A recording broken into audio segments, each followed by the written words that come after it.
80 হাত লম্বা। আল্লাহ তাআলা বলতেছেন সূরা তোহা, যে সূরাটার নাম হলো আমার নবীর নামে সূরা তোহা, সেই তোহা 20 নম্বর আয়াতে আল্লাহ বলতেছেন আল্লাহ فألقاها فإذا هي حية تسعى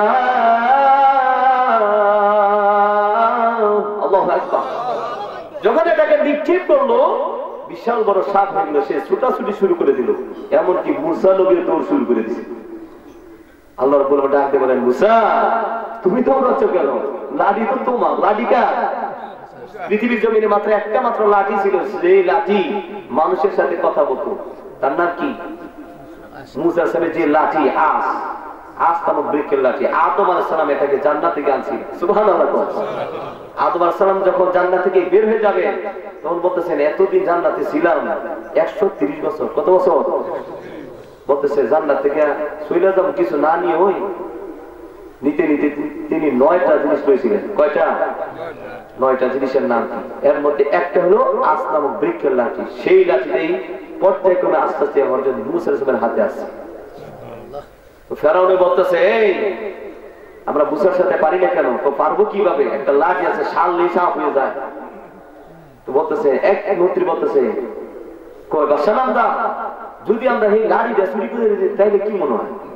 লাঠি তুলে তো ভালো হয়, লাঠি যদি চুরি করে নিয়ে আসতে পারি আমরা তো সাপ দর মুসারে তুলে তো বিজয়ী। মুসা আলাইহিস লাঠি মুছে যা, আর তারা নিয়ত করছে চুরি করে নিয়ে। এক চোরে চুরি করছে রাইতে, এক রাইতে চুরি করছে 10 জায়গায়। কত জায়গায়? 10 জায়গায় চুরি করে 10 সোমবারে ধরা পড়ে গেছে।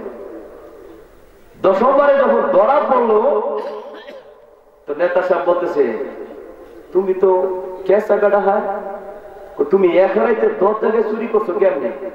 সে উত্তর দিতেছে কি, আমার বাপ মার দোয়া আর আপনাদের দোয়া, আমার কাজের মধ্যে কোনো অলসতা নাই, এলাকে এক রাইতে 10 জায়গার মধ্যে পারি। আরে সুরে বিল্ডিং ওলা ঘরের ভিতরে সন্ধ্যার সময় ঢুকে বলেছে, যা করছে বোধা চুরি করবো। এখন সে চিন্তা করলো মালিকেরা ঘুমাইবো, সেই 10টা 11টা হ্যাঁ হাইমেতি ঢুকে বলেছে, সহির নিচে খাটের নিচে যে শুয়ে রয়েছে, হ্যাঁ ঘুমাইতে ঘুমাইতে 10টা, এর আগে 10টা ঘুমাইছে, আর সুরে করছে কি 8টা বাজে ঘুমাই বলেছে। খাটে নিচে ঘুমায়া হ্যাঁ আমার অভ্যাস আছে কি নাক ডাকতো, গেছে চুরি করতো।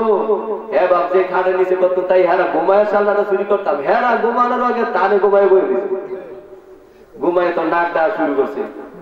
স্ত্রী কো ব্যাপার কি, তুমি যদি নাক ডাকো না আমি যদি নাক ডাকি না, গরমেতে নাক ডাকে কাটা সব না। একটু পরে হ্যাঁ সুইতনের নিচের থেকে না আওয়াজ আইতেছে, ওরে সুর বেড়া। এরকম ভাবে এক বেচারা বিয়ে করছে, বউ মাশাআল্লাহ অনেক সুন্দর, আর জামাই মাথা মাশাআল্লাহ কালো মোটা, কিন্তু মেয়ে যেহেতু মাশাআল্লাহ সুন্দর তার কাছে তো ভালো লাগে না, কান্দে। আব্বা কই বিয়ে দিল, এর চেয়ে ভালো আসেন একটা 20 বলা লাগে বিয়ে দিল, কাউর লাগে বিয়ে দিছে। জামাইও কান্দে, কারণ 1 সপ্তাহ 2 সপ্তাহ 3 সপ্তাহ হয়ে গেছে, বিবি সাহেবের কথাও কয় না, শরীরে টাচও করে না। জামাই বেচারা কয়, আব্বা আমার কি বিয়া করলো, এর চেয়ে কত ভালো আছি, বইরে বেরিয়ে একটা বিয়া করে দিলে। হ্যাঁ তো কথা কইল আব্বা এটা কি বিয়া করে, হ্যাঁ ও কান্দে, হ্যাঁ ও কান্দে। 3 সপ্তাহ পরে এই ঘরে ভিতরে চোর ঢুকছে। কি ঢুকছে? চোর যে ঢুকছে, চোরেও মাশাআল্লাহ লম্বা মোটা তাজা খালা মাইক খেয়েছে তেল, যেই মাত্র সবকিছু মাল সামানা রেডি করে ঘর থেকে বের হয়ে যাবে, আওয়াজ হয়ে গেছে। বিবি সাহেবা টের পাইয়া বাতি দিছে জ্বালাইয়া, দেখে মাশাআল্লাহ যেরকম মোটা যেরকম লম্বা এবং কালা ভুসমা তেল মেখেছে, চকচক করতেছে। হ্যাঁ তো মনে করছে আজরাইল এ হচ্ছে। সেই মুহূর্তে জামাইকে আন্দাজা দিয়া ধরিয়া বলতেছে, ও জামাই তাড়াতাড়ি ওঠেন, ঘরের মধ্যে আজরাইল এ হচ্ছে। জামাই বেচারা উঠছে ঘুমেতে, উইটা দেখে যেই বিবি 3 সপ্তাহ ধরে আমাকে টাচ করে না, কথাও করে না, সেই বিবিতে আমার ধৈর্য আছে। খুশি না বেজা? এত খুব খুশি। সোরে মনে করছে আমি তো দরে খেয়ে গেছি, দেখি মাপতাপ ছায়ানি যাইতে পারি। আমি আমার ধর্মের বাপ লাগে না, আমি আর জীবনে চুরি করতাম না, আমার সাইরে দেয়। তুই মাপতাস কিন্তু বাপ, আমি আর কোন কি হ্যাঁ 3 সপ্তাহ হইছে আমার এই বিবি সাহেবের বিয়ে করছি, কাজ করবে তো দূরের কথা, কোনো কথাই কয় না। তুমি তো বরকত দিয়ে দিছো, আজকে তো বউ আমার ধরছে। আমি বলতেছি তুমি আমার ঘরে মধ্যে 7টা চুরি করবা। তো ফেরাউনে বলতেছে তো তুমি তো একটা বালা বুদ্ধি দিছো, মুসা নবীর লাঠিটা চুরি করবো। তো ফেরাউনে তার বাহিনী নিয়ে রওনা দিছে লাঠি চুরি করার জন্য। মুসা নবী কোথায়? মরুভূমির মধ্যে। তিনি কি অবস্থায়? তিনি এখন একটু রেস্ট নিতেছেন, আর তার পিছনেই লাঠিটা, আর ওই দিকটা বকরি। এই তো সুযোগ চুরি করা। ফেরাউনে বলতেছে আমি নাম যেহেতু খোদা, তোরা পিছিয়ে পিছিয়ে তা আনা রব্বুকুমুল আলা। সূরা নাজিয়াতে সে বলছিল আমি নাম সবচেয়ে বড় খোদা। বলেন নাউযুবিল্লাহ। আল্লাহ কো দাঁড়া, তোর এমন ফুটকি বানাবো কিয়ামত পর্যন্ত তোর ফুটকি বানায় না। এখনো কিন্তু সেই ফুটকিটা আছে, আছে না? কিয়ামত পর্যন্ত থাকবে। এটা হলো নিদর্শন যে পৃথিবীর জমিনে যারা খোদাই দাবি করবে তাদের এই পরিণতি। পৃথিবীর জমিনে খেয়াল রাখবেন, কেউ যদি খোদাই দাবি করে তার মধ্যে 50টা গুণ থাকতে হবে। কয়টা? 50টা। খেয়াল রাখেন, সূরা ইখলাসের মধ্যে আল্লাহ রাব্বুল আলামিন সে 4টা গুণ আল্লাহ ঢুকাই দিয়েছেন, আর আয়াতুল কুরসির মধ্যে 9টা গুণ ঢুকাই দিয়েছেন। এই গুণগুলা যদি কোনো মানুষের মধ্যে থাকে সে খোদাই দাবি করতে পারবে, আর যদি এই গুণগুলা না থাকে তাহলে হ্যাঁ যদি খোদাই দাবি করে হ্যাঁ শেষ করে দাও, হ্যাঁ কাফের। হ্যাঁ কি আল্লাহু আহাদুন ইল্লাহুস সামাদ। আল্লাহু আকবার। বল হাবিব আপনি বলে দেন আল্লাহু আহাদ, আল্লাহ হইছেন একজন। আল্লাহ কয়জন? এক নাম্বার পাওয়ার, আল্লাহ হবে একজন। তার মা থাকবে না, তার বাবা থাকবে না, তার ভাই থাকবে না, তার বোন থাকবে না। এখন ফেরাউনে যে খোদাই দাবি করতো, তাহলে এর মা ছিল কিনা, এর বাবা ছিল কিনা? তাহলে এক নাম্বার শর্ত এটা দিবেন। 2 নাম্বার কি? আল্লাহুস সামাদ। আল্লাহ হচ্ছেন অমুখাপেক্ষী, কারো কাছে চাইতে হবে না। আপনার সংসার চালান, অনেক সময় টাকা শর্ট পড়ে যায়, বন্ধুর কাছে দাঁড়ান, বন্ধুরে আমার কিছু টাকা দে, এটা হলো অমুখাপেক্ষী। যদি না চান অমুখাপেক্ষী। আর মানুষ তো কত রকমের, অসুস্থ হয় যাইতে হয় ডাক্তারখানায়। আল্লাহ কোনদিন ডাক্তারখানায় যায়? বাংলাদেশ চালাইতে যায় কোনদিন শর্ট পড়ছে, ভারতের কাছে যায় আনতে হয় যে আমি তো আর রাস্তা চালাইতে পারতেছি না, আমার কিছু দাও, এরকম বলছেন আল্লাহ? বলেন। কারণ পুরা বিশ্ব শুধু একটা নয়, সপ্ত জমিনের নিচেও প্রাণীগুলো আছে, সমস্ত প্রাণীকে রিজিকের মালিক কে? এই জন্য আল্লাহুস সামাদ, লাম ইয়ালিদ ওয়া লাম ইউলাদ। খেয়াল করবেন বাবারা, লাম ইয়ালিদ, কেউ তাকে জন্ম দেননি, তিনি কারো হতে জন্মগ্রহণ করেন। তাহলে আল্লাহকে কেউ জন্ম দেননি, তিনি কাউকেও জন্ম দেননি। তাহলে ফেরাউনে সে জন্মগ্রহণ করছে কিনা? এই সত্য সে দিল। ওয়ালাম ইয়াকুল লাহু কুফুয়ান আহাদ, তার সমকক্ষে পৃথিবীতে আর কেউ নেই। বলেন আল্লাহু আকবার। এই 4টা গুণ, এরপরে আয়াতুল কুরসির মধ্যে ঢুকছে 9টা গুণ, এরকম করে বাবার 50টা। আল্লাহু লা ইলাহা ইল্লা হু, আল্লাহ তাআলা বলেছেন এক আল্লাহ ছাড়া আর কোনো মাবুদ নেই। আল হাইয়ুল কাইয়্যুম, তিনি চিরস্থায়ী চিরঞ্জীব। মানুষ চিরস্থায়ী আছে? দাদার দাদা কেউ আছে? এমন কোন বংশ নাই যে বংশ থেকে কবরবাসী নেই, ঠিক কিনা?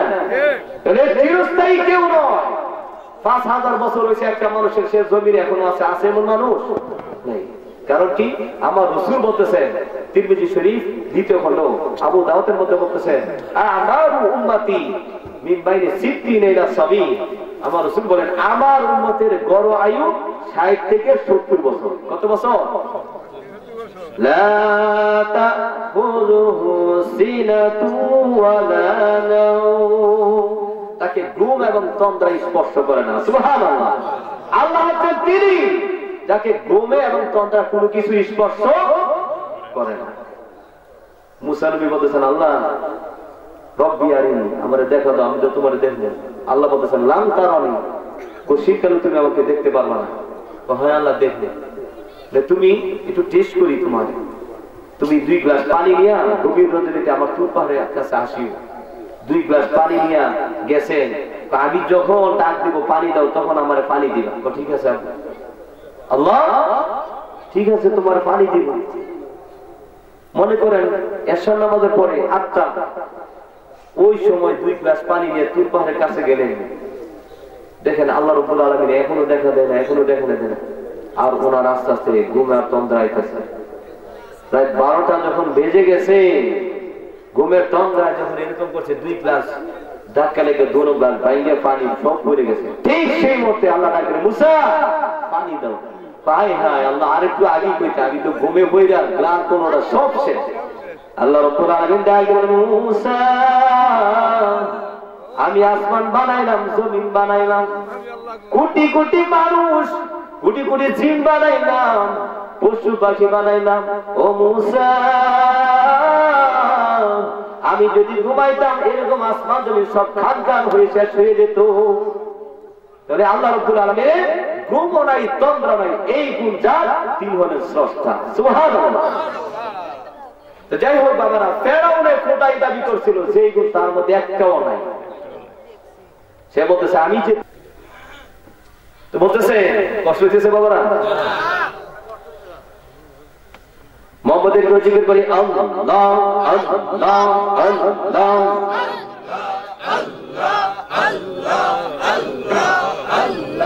আল্লাহ আল্লাহ। ও গামার নবী গো তুমি প্রেম শিখায়া কোথায় রুকাইলা? আল্লাহ আল্লাহ আল্লাহ। বলতেছিলাম বাবারা, ফেরাউন বলতেছে আমি আগে যাই, তোমরা পিছনে থাকো। মুসা নবী ঘুমাচ্ছে, পাশেই লাঠিটা দেখেন বাবারা, তার মধ্যে কি আছে? মুসা নবী ঘুমাচ্ছেন, পাশে যে লাঠিটা ফেরাউনে যেই মাত্র ধরতে যাবে, লাঠি কিন্তু শোয়া, লাঠি কুচি হঠাৎ করে ঠাইরে খাড়া হয়ে গেছে। আল্লাহু আকবার। ফেরাউনে এই দৃশ্য দেখে তার বলতে পারি নাই, ব্যাপার কি? লাঠিতে কেউ ধরছে না, লাঠিতে খাড়া হয়ে গেছে। খাড়া হইতে দেরি ফারুক ফুরুক বাড়ি, ফেরাউনে এমন বাড়ি ফালাইছে, ফেরাউনে ঘুম করে দৌড়, তার পিছনে যেন সৈন্য। তো ব্যাপার কি? আমাদের পুরো দৌড়তেছে কেন? গেছে যে চুরি করতো, দৌড়ে দিয়ে আইতে যখন ফেরাউনের সৈন্যবাহিনীর কাছে আসে, আইসা দেয় ফারুক ফুরুক কিসের জানি বাইরে গেছে। দেখেন লাঠি এমন ফারুক ফুরুক বাইরে গেছে, ফেরাউনে দৌড়ায়, তার বাহিনী দৌড়াইতেছে। মুসা নবী ফারুক ফুরুক বাড়ি শুনিয়া তিনি ঘুম থেকে জাগলেন। সব বনাস আসলটা দুইটা বইছে, এইবার তো সাফান হয়ে যায়, এইবার ফালা মুখ। মুসা নবী দৌড়ে, লাঠিও দৌড়ে, ফেরাউনে দৌড়ে, বাহিনী দৌড়ে, বাহিনী দৌড়ে, ফেরাউনে দৌড়ে, লাঠিও দৌড়ে, কিন্তু লাঠি কিন্তু কাম করতেছে, পিড়েই না কাম। ইহুদিরা রোম দেশে এরা মুসলমানকে 15টা প্রশ্ন করেছিল, হে মুসলমান, তোমাদের যদি জ্ঞান থাকে তাহলে আমাদের প্রশ্নের জবাব দিবা। কি প্রশ্ন? এমন কোন জিনিস যার হাত নাই, পাও নাই, এরপরে দৌড়ায়? এমন কোন জিনিস যার মাথা নাই, জবান নাই, পেট নাই, শরীর নাই, এরপরে কথা কয়, সেই জিনিসের নাম কি? শব্দ রাশির মধ্যে আছে। এমন কোন জিনিস যে কবর তার লাশ নিয়ে ঘোরাফেরা করে, এটা কোন কবর? পৃথিবীর জমিনে এমন একটা জায়গা আছে যে জায়গার মধ্যে সূর্যের আলো মাত্র একবার পড়ছে, কিয়ামত পর্যন্ত আর পড়বে না, সেই জায়গার নাম। এইরকম ভাবে 15টা প্রশ্ন করছে। মদিনার গভর্নর তখন মুয়াবিয়া রাদিয়াল্লাহু আনহু, তাকে যখন প্রশ্ন করল, তিনি বলতেছেন আমি জীবনে প্রশ্নই শুনি নাই, উত্তর দিব দূর করত। তখন বলতেছে রোম দেশের বাদশা, এই প্রশ্নের জবাব সেই ব্যক্তি দিতে পারবে যে নবীর করে লালিত পালিত হয়েছে। তিনি কে? তিনি হলেন ইবনে আব্বাস। বলে সুবহানাল্লাহ। যে সাহাবীর জন্য আমার রাসূল দোয়া করেছেন, কি দোয়া? বুখারী শরীফ প্রথম খণ্ড কিতাব বলেন 17 পৃষ্ঠা।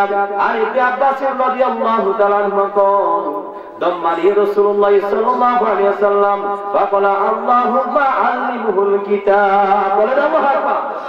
দম্মানি রাসূলুল্লাহ আল্লাহর হাবিব আমাকে বুকের মধ্যে আগায় নিলেন, বুকের মধ্যে আগায় নিয়ে দোয়া করলেন, আল্লাহ ইবনে আব্বাসকে তুমি কিতাবের ইলম দান করো। আমার নবী তাফসীরের দুয়ার বলতে এই পৃথিবীর জমিনে বর্তমানে 5000 তাফসীর বের হয়েছে। সমস্ত তাফসীরের মধ্যে সর্বশ্রেষ্ঠ মুফাসসির হলো ইবনে আব্বাস। ফেরাউনে দৌড়তেছে, এখন বলতেছে এই প্রশ্নের জবাব 15টা নবীর পরিবারে যে লালিত পালিত সেই দিবে। শেষ পর্যায়ে প্রশ্নগুলো আসছে ইবনে আব্বাস রাদিয়াল্লাহু আনহুর কাছে। তিনি বলতেছেন এটা একটা প্রশ্ন নাকি, তোমরা কি কোরআন শরীফ পড়ো না?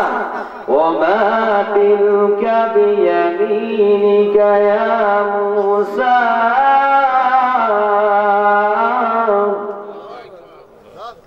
হে মূসা তোমার ডান হাতে কি? ক্বালা হিয়া আসাই, তিনি বলতেছেন এটা একটা লাঠি, জান্নাতের লাঠি, আস নামক বৃক্ষের লাঠি। তাফসীরে মাযহারিতে আছে মুসা নবী যখন হাঁটতেন ওনার সাথে কিছু বহন থাকতো, মাল সামানা থাকতো। তিনি কি করতেন? এই মালগুলো তিনি লাঠির উপরে দিতেন, এ লাঠি তুই নাও। তখন লাঠি কাঁধে বহন করে মুসা নবীর সাথে তালে তাল মিলিয়ে হাঁটতো আর মুসা নবীর সাথে কথা বলতো। সুবহানাল্লাহ। বাবারা, মুরব্বি যারা আছেন লাঠি ব্যবহার করবেন কেন? তাফসীর কুতুবের মধ্যে আছে লাঠি যারা ব্যবহার করে শয়তান তাদের কাছে যাইতে পারে না। সুবহানাল্লাহ। এই লাঠি ব্যবহার করা নবী রাসূলের সুন্নাত। এই লাঠি দেখবেন বহু কাজে লাগে। কুকুর আসতেছে, নিকৃষ্ট প্রাণী কুকুর, তাকে তাড়ানোর জন্য লাঠির দরকার। আপনি অনেক সময় পিছুর থাকে জায়গা, এই পিছুর দিকে বাঁচার জন্য কি দরকার? লাঠির দরকার। বাবারা বলেন তো, পৃথিবীর জমির সবচেয়ে নিকৃষ্ট প্রাণীর নাম কি? কুকুর। নাম কি? কুকুর। এই নিকৃষ্ট প্রাণী হওয়া সত্ত্বেও তার মধ্যে আল্লাহ তাআলা এমন কিছু গুণ দিয়েছেন যে গুণগুলা মানুষের মধ্যে থাকলে সে আল্লাহর ওলি হয়ে যাবে। সে গুণ আবার কি? হুজুর কুত্তার মধ্যে গুণ আছে।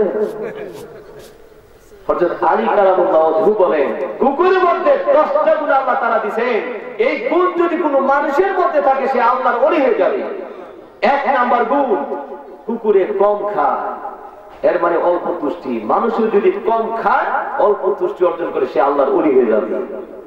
কুকুরে কম ঘুমায়, মানুষও যদি এরকম কম ঘুমায়া সে মাওলাকে ডাকতো সে আল্লাহর ওলি হয়ে যেত।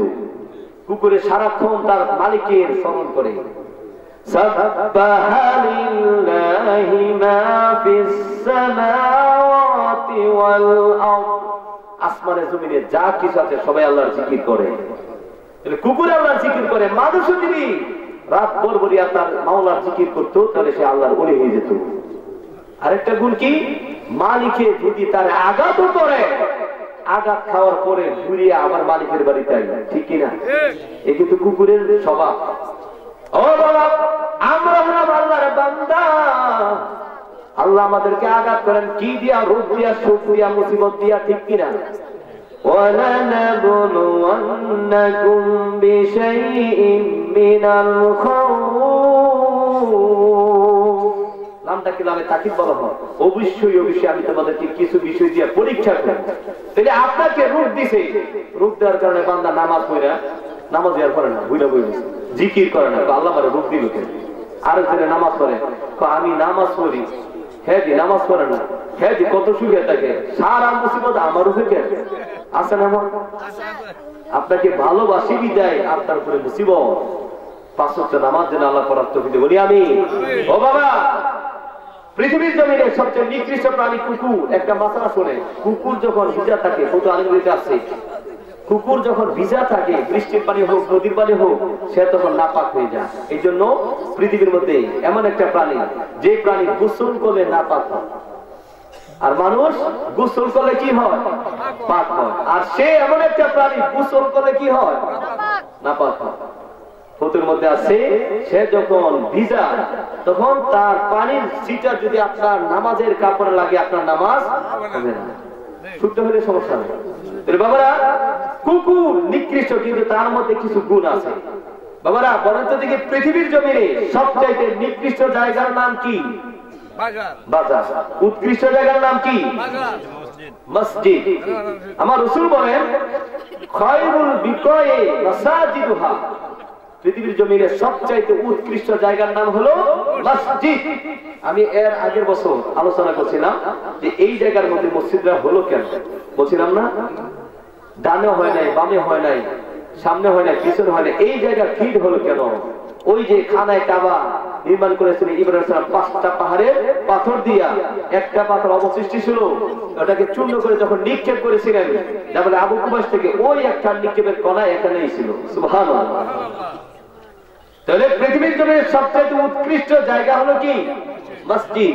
আর সবচেয়ে নিকৃষ্ট জায়গা কি? বাজার। এখন প্রশ্ন, তুমি নিকৃষ্ট বাজার যদি হয় তুমি বাজারে দাও, নবী রাসূলও গেছে, নিকৃষ্ট জায়গায় গেলেন কেন? সাহাবীরাও গেছে, আল্লাহর ওলিও গেছে। মালি হাযা রাসূল ইয়ামশুনা ফি সুক, এটা আবার কেমন রাসূল? এটা যদি বাজারও যায়, কোন নাউযুবিল্লাহ, কাফেররা এই কথা বলতো, এটা আবার কেমন রাসূল? এটা যদি বাজারে যায়। তাহলে নবী রাসূল কি করতেন? বাজারে যাইতেন। তাহলে নিকৃষ্ট জায়গায় যদি হয় তাহলে বাজারে যাইতেন কেন? ও বাবারা, একটা আমলের কথা বলে যাই রে বাবা। কোন ব্যক্তি যদি বাজারের মধ্যে গিয়ে একটা দোয়া পড়ে, আল্লাহ রাব্বুল আলামিন তার আমলের মধ্যে 1 লক্ষ নয়, 2 লক্ষ নয়, 70 নয়, 10 লক্ষ নেক আল্লাহ রাব্বুল আলামিন তার আমলনামার মধ্যে ফিট করে দিবেন। সেটা কি? তিরমিজি শরীফ দ্বিতীয় খণ্ড আবু দাউদের 181 পৃষ্ঠা 6 নম্বর লাইনের মধ্যে আছে, ক্বালা রাসূলুল্লাহ সাল্লাল্লাহু আলাইহি ওয়াসাল্লাম মান দাখালা সুক ফাকালা লা ইলাহা ইল্লাল্লাহু ওয়াহদাহু লা শারীকা লাহু লাহুল মুলকু ওয়া লাহুল হামদু ওয়া হুয়া আলা কুল্লি শাইইন কাদির। এই দোয়াটা যে ব্যক্তি বাজারের মধ্যে গিয়ে পাঠ করবে, আল্লাহ রাব্বুল আলামিন তার আমলনামার মধ্যে 10 লক্ষ নেক লেখা দেওয়া হবে। ও মাহাহু আলফা আলফি সাইয়্যাতি, এবং 10 লক্ষ গুনাহ আল্লাহ তাআলা তারে maaf করে দিবেন। এই কারণে আল্লাহর ওলিরা বাজারে যাইতেন, বাজার গিয়ে এই দোয়া করতেন। আমরা রাজি আছি কিনা বাবারা? একটা আমলের কথা বলছিলাম, যে আমলটা করলে সমুদ্রে ফেনা পরিমাণ গুনাহ থাকলে আল্লাহ maaf করে দেয়। সেটা কি? বুখারী শরীফের 2য় খণ্ডে আছে, তিরমিজি শরীফের 2য় খণ্ডে আছে। আমার রাসূল বলেন, মান ক্বালা কুল্লা ইয়াউমিন মিয়াতা মাররা সুবহানাল্লাহি ওয়া বিহামদিহি গফারাল্লাহু লাহু যুনুবাহু ওয়া ইন কানা মিসলা যাবাতাল বাহরি। আমার রাসূল বলেন, কেউ যদি দৈনিক 100 বার সুবহানাল্লাহি ওয়া বিহামদিহি বলতে পারে, বলেন তো বাবারা, সুবহানাল্লাহি ওয়া বিহামদিহি, এই দোয়াটা যদি কেউ পড়ে দৈনিক 100 বার, তার যদি সমুদ্রে ফেনা পরিমাণ গুনাহ থাকে আল্লাহ maaf করে দিবেন।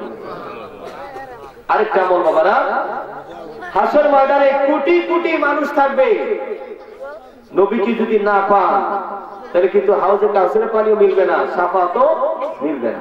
নবীকে পাওয়ার জন্য একটা আমল আছে। আমার রাসূল ডাক দিয়ে বলেন, উম্মত, আমাকে যদি হাসর ময়দানে পাইতে চাও রে উম্মত, তুমি একটা আমল করবা, সেই আমল হলো নবীর উপরে দুরূদ। সেটা কি? বাবার আমরা বক্তারা অনেক সময় কি করে দুরূদ শরীফ পড়ে নবীর উপরে।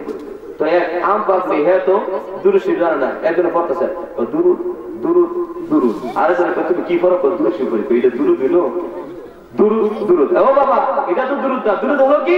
সাল্লাল্লাহু আলাইহি ওয়াসাল্লাম, সাল্লাল্লাহু আলাইহি ওয়াসাল্লাম। ও বাবারা, বাবারা, কাজ করেন হাত দিয়া, চলেন পা দিয়া, কিন্তু জবানটা কিন্তু খালি। সেই জবানটা দিয়ে আমার নবীর শানে যদি একবার দুরূদ শরীফ পাঠ করে, আল্লাহ রাব্বুল আলামিন সাথে সাথে 10টা রহমত নাযিল করবে। করবেন কি? সাল্লাল্লাহু আলাইহি ওয়াসাল্লাম, সাল্লাল্লাহু আলাইহি ওয়াসাল্লাম। নাসাই শরীফের প্রথম খণ্ড 155 পৃষ্ঠার মধ্যে আছে। আমার রাসূল বলেন, আল্লাহু আলা মুহাম্মদ ওয়া আজওয়াজিহি ওয়া যুররিয়াতিহি, এই দুরূদ শরীফটা নাসের মধ্যে আছে যে তোমরা এই দুরূদ শরীফটা পড়ো, আল্লাহুম্মা সাল্লি আলা মুহাম্মদ ওয়া আজওয়াজিহি ওয়া যুররিয়াতিহি। বাবারা, বুখারী শরীফ বলেন, মুসলিম শরীফ, তিরমিজি, নাসাই, আবু দাউদ, ইবনে মাজাহ, মুত্তাবা আলাইহি, মুসনাদ আহমদ, যত হাদিসের কিতাব আছে সমস্ত হাদিসের কিতাবের মধ্যে আমার নবীর নাম মোবারকের পরে যেই দুরূদটা, সেটা হলো সাল্লাল্লাহু আলাইহি ওয়াসাল্লাম। আমল করতে রাজি আছি তো ইনশাআল্লাহ? আল্লাহ রাব্বুল আলামিন মাসুদকে যেন কবুল করে, বলি আমিন। আমাদের সকলকে যেন আল্লাহর প্রেমিক, রাসূলের প্রেমিক বানায় দেয়, বলি আমিন। বাবারা, বহু মানুষ আছে মদিনা মদিনা বলে কান্দে, রাতেও কান্দে, দিনেও কান্দে। আমি যে মাদ্রাসায় পড়ছি সারসিনা, বহু ছাত্র আছে বুখারী শরীফ রাত 12টার পরে পড়ে, ওই পড়া অবস্থায় দয়াল নবীর দিদার নসিব হয়ে যায়। বহু ছাত্র আছে প্রত্যেক রজনীতে নবীর সাথে দিদা, যদি একবার দিদার না হয় তখন সে দিনটা বোরিং হয়ে যায়। কেন? আমি কি অপরাধ করলাম, আজকে আমার নবীকে কেন দেখলাম না? এখানে তো বহু মানুষ আছে জীবনও দেখা হয় না। ও বাবারা, প্রশ্ন করতে পারেন, হুজুর নবীকে দেখলে কি লাভ হয় রে বাবা? তিরমিজি শরীফের দ্বিতীয় খণ্ডের মধ্যে আছে, قال رسول الله صلى الله عليه وسلم لا يتمسن المسلم رآني أو رأى من رآني। আমার রাসূল বলেন ওই মুসলমানকে জাহান্নাম স্পর্শ করবে না যে ব্যক্তি আমার দিদার লাভ করেছে। একজন আমাকে প্রশ্ন করছে, হুজুর রাহমাতুল লিল আলামিনকে দেখলাম নাকি কাকে দেখলাম, এখন বুঝার আলামত কি? বাবার এর বুঝার আলামত হলো চার দিক দিয়ে সুরগুলো হবে, তিনি রাহমাতুল লিল আলামিন। আমার নবীকে যদি কেউ দেখে সে সত্যই নবীকে দেখলো। দলিল বুখারী শরীফের দ্বিতীয় খণ্ড 1035 পৃষ্ঠার মধ্যে আছে, قال رسول الله صلى الله عليه وسلم من رأى في المنام فسير في اليقظة فإن الشيطان لا يتمثل بي। আমার রাসূল বলেন কোন ব্যক্তি যদি আমাকে গোপন করে দেখবে সে জাগ্রত অবস্থায় আমাকে দেখবে। এরপরে পৃষ্ঠায় 1017 পৃষ্ঠার মধ্যে আছে, মান রানি ফিল মানাম ফাকাদ রানিল হক, যে আমাকে দেখছে সে সত্যই আমাকে দেখলো। বাবারা, তাবিজ সম্পর্কে একটা কথা বলি। এই যে হাদিসটা বললাম এটা বুখারী শরীফের দ্বিতীয় খণ্ডে কিতাব তাবিরের মধ্যে থেকে আছে। বাবারা, আল্লাহ যে কত দয়ালু এই স্বপ্নের তাবিরের মধ্যে জানতে পারবেন। আপনার এক সপ্তাহ পরে যে মুসিবত আসতেছে আল্লাহ রাব্বুল আলামিন এক সপ্তাহ আগে আপনাকে দেখায় দিবে। সুবহানাল্লাহ। আপনার শত্রু আছে বাবারা, আল্লাহ রাব্বুল আলামিন আপনাকে দেখায় দিবে। আপনি যদি দেখেন স্বপ্নে যে অসংখ্য সাপ, আপনি মনে বুঝবেন যে আপনার অসংখ্য শত্রু আছে। যদি দেখেন সাপে আপনাকে কামড় দিছে, তখন মনে বুঝবেন শত্রু আপনাকে ধ্বংস করে দিবে। আর যদি দেখেন সাপকে আপনি মেরে ফেলেছেন, তাহলে শত্রুর উপরে আপনি বিজয়। যদি দেখেন পরিষ্কার পানি, মনে বুঝবেন আপনার দিনটা পরিষ্কার হবে। যদি দেখেন পরিষ্কার পানির মধ্যে অসংখ্য মাছ, বুঝে নিবেন আপনার সম্পদ আল্লাহ বাড়াই দিবে। সুবহানাল্লাহ। প্রত্যেকটি মুমিন বান্দার স্বপ্নটা কি, এই প্রসঙ্গে আমার রাসূল বলতেছেন, যেটা বুখারী শরীফের দ্বিতীয় খণ্ডে 1037 পৃষ্ঠার প্রথম নম্বর লাইন, قال رسول الله صلى الله عليه وسلم رؤيا المؤمن جزء من 46 جزء من النبوة। আমার রাসূল বলেন একটা মুমিনের স্বপ্ন নবুয়তের 46 ভাগের এক ভাগ, নবুয়তের একটা অংশ ধরা হয়েছে। এই জন্য বাবারা, ঘুমাতে যাবেন ওযু করে জিকির করতে করতে দুরূদ শরীফ পড়তে পড়তে ঘুমাবেন আর দোয়া করবেন, আল্লাহ কামলেলা নবীকে তুমি দেখাই দিও। বলি আমি যদি ভাগ্য বড় হয়, দিদার যদি একবার হয়ে যায়, আপনি জান্নাতি মানুষ। জান্নাতি মানুষ। বর্তমানে বাবারা একটা কথা বলে যায়, যদি সুখে থাকতে চান কয়েকটা জিনিস বর্জন করবেন। এর মধ্যে একটা হলো হিংসা। একটা কি? হিংসার কারণে আপনার ভিতরটা জ্বলে পড়ে ছাই হয়ে যাচ্ছে, অথচ যার প্রতি হিংসা করতেছেন হ্যাঁ জানি আছে না? এমন অনেকে হিংসা করে কি, ভাই হ্যাঁ রে হ্যাঁ তো আগে সোনের ঘরে থাকতে, হ্যাঁ টিনের ঘরে থাকে, কি যে করি শরীরটা কামড়াইতেছে। হাই হাই হ্যাঁ আগে টিনের ঘরে আছে, হ্যাঁ বিল্ডিং মেইনটেইন আছে, শরীরটা তো কামড়াইতেছে, কি যে করি। তুমি কি করবা? আল্লাহ তাকে অনুগ্রহের সম্পদ দিচ্ছে, তোমার কাছে হিংসা লাগে। হাই হ্যাঁ হ্যাঁ আগে বত্তা দেখাইতো, হ্যাঁ ইলিশ মাছ তুলে যেতেছে, ভাই কি যে করি শরীরটা কামড়াইতেছে। তুমি হিংসা না করিয়া তার সাথে মহব্বত করো। যদি ভাগ্য ভালো হয় এক টুকরা বাইক আইতেও পারে, ঠিক না ভাইরা? মা বোনদেরকে লক্ষ্য করে বলতেছি, আপনি যদি ঘরের মধ্যে ভালো মাছ পাকান, গোশত পাকান, আপনার প্রতিবেশীকে হাদিয়া দিবেন, কারণ সেও যখন একদিন পাকাইবে আপনাকে দিবে, তখন উভয় ফ্যামিলির মধ্যে মহব্বত হবে, আল্লাহ রহমত করে যাবে। আমার রাসূল বলেন, তাহাদা জিরানাকা ফাআকসির মাআহা ও সাবিরা, তরকারি যখন পাকাইবা তার মধ্যে একটু বেশি পানি দিবা, যেন ঝুলটাও পরিবারকে দিতে পারো। সুবহানাল্লাহ। কেমন দয়ালু ছিলেন। আরেকটা বিষয় হলো গীবত। গীবত কাকে বলে বাবারা? ওয়ালা ইয়াকুদা বাদুকুম বাদা আইয়ুহিব্বু আহাদুকুম আইয়াকুলা লাহমা আখিহি মাইতান ফাকারিহতুমু। বলতেছেন আল্লাহ তাআলা বলতেছেন যে তোমরা একজন আরেকজনের গীবত গাইবা না। তোমরা কি এটা পছন্দ করো, মরা ভাইয়ের মৃত ভাইয়ের গোশত ভক্ষণ করা? মৃত ভাইয়ের গোশতের সাথে তুলনা দিয়েছেন আল্লাহ। বলেন নাউযুবিল্লাহ। গীবতটা আল্লাহর ওলিরা কি বলেন, তোমার কাছে যদি কেউ গীবত করে যার প্রসঙ্গে গীবত করতে বলতেছে তুমি ওই লোকটাকে খারাপ মনে করবা না, খারাপ মনে করবা তাকে যে তোমার সামনে গীবত গাইতেছে। সেই লোকে ভালো হইতে পারে, খারাপ হইতে পারে, কিন্তু এই লোকটা যে 100% খারাপ, এটা চিরন্তন সত্য, ঠিক কিনা? এই জন্য আল্লাহর কাছে বলবো, আল্লাহ তুমি আমাদেরকে গীবত থেকে, হিংসা থেকে বাঁচাই। বলি আমি।